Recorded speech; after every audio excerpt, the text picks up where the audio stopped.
Bonjour à tous, aujourd'hui je fais une vidéo de niveau premier enseignement scientifique sur la corde de Meld qui est la suite de la vidéo sur le son. On va rentrer un petit peu plus dans les détails et du coup ça va se compliquer un petit peu.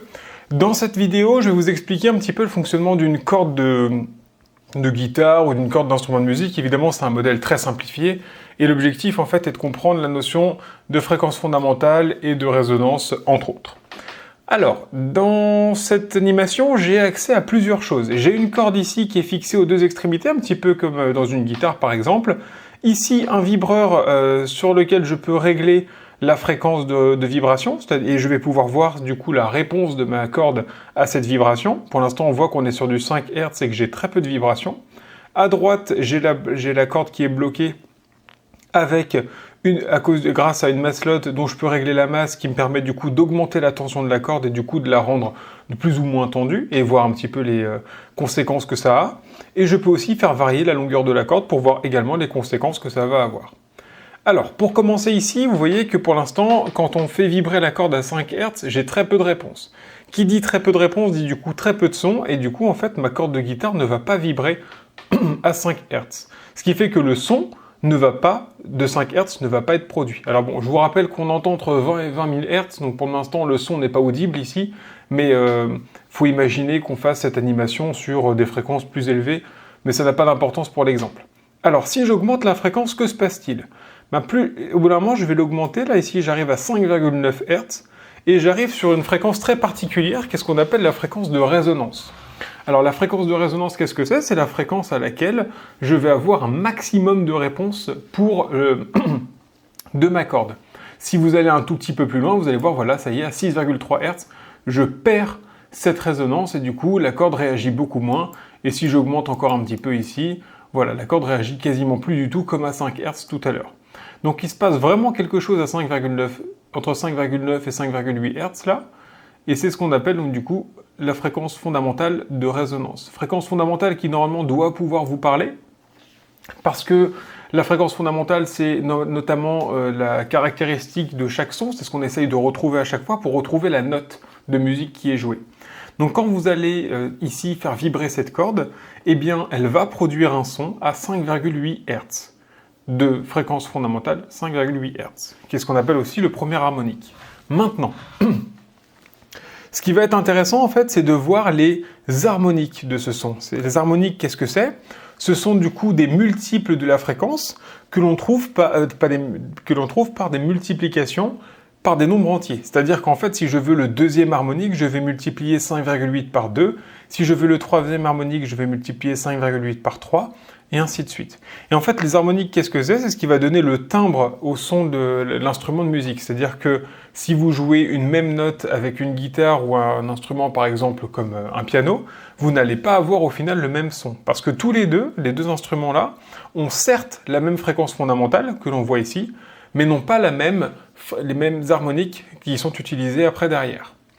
Alors, à chaque fois que vous allez voir donc, une fréquence de résonance, vous allez avoir ici ce qu'on appelle un fuseau. Alors, il va y en avoir plusieurs pour les prochains. Le fuseau, qu'est-ce que c'est? C'est une forme très particulière d'onde qui est caractéristique d'une onde stationnaire. Une onde stationnaire, vous voyez comme ici, là, c'est une onde dont les maximums, ici, là je me place sur le maximum, vous voyez, dont le maximum ne bouge jamais.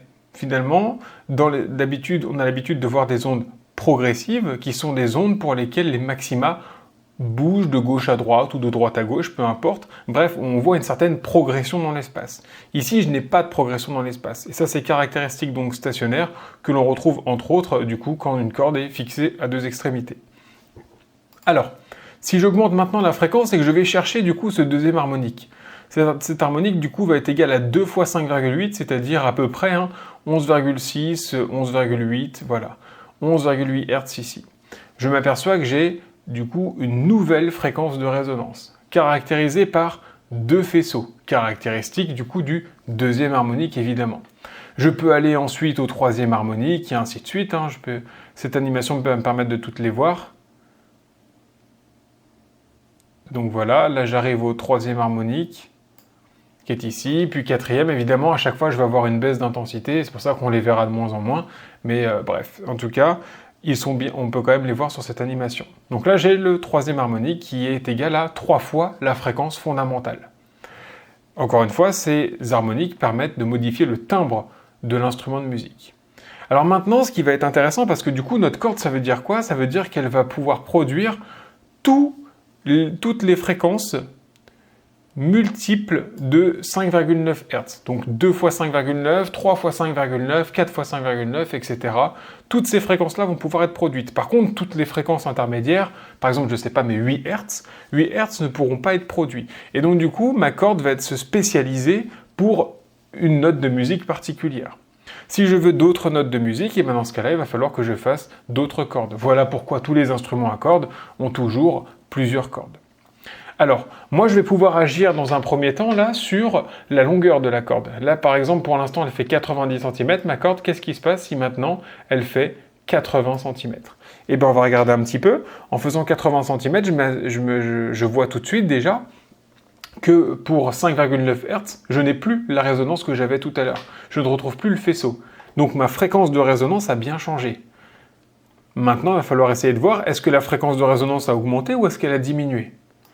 Alors si je regarde, voilà, si j'augmente un petit peu, je m'aperçois qu'effectivement, la fréquence de résonance a été décalée vers la droite, elle a augmenté. Je suis en résonance maintenant à 6,6 Hz. Eh bien, diminuer la longueur d'une corde va fondamentalement, après derrière, augmenter la fréquence de résonance. Voilà pourquoi, pour avoir des sons les plus graves possibles, vous aurez besoin de cordes très longues, donc de gros instruments comme les contrebasses, etc., avec des longues cordes.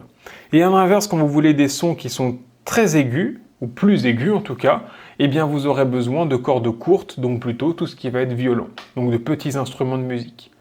Donc première conclusion, l'augmentation ou la diminution ici de la longueur de la corde d'un instrument va augmenter la fréquence de résonance et va du coup augmenter la fréquence jouée par l'instrument de musique.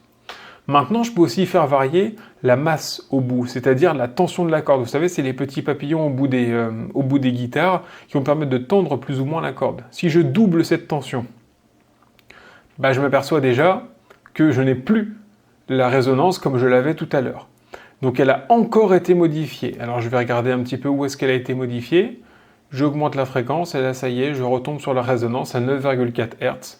Je suis donc encore une fois dans le cas d'une augmentation de la fréquence.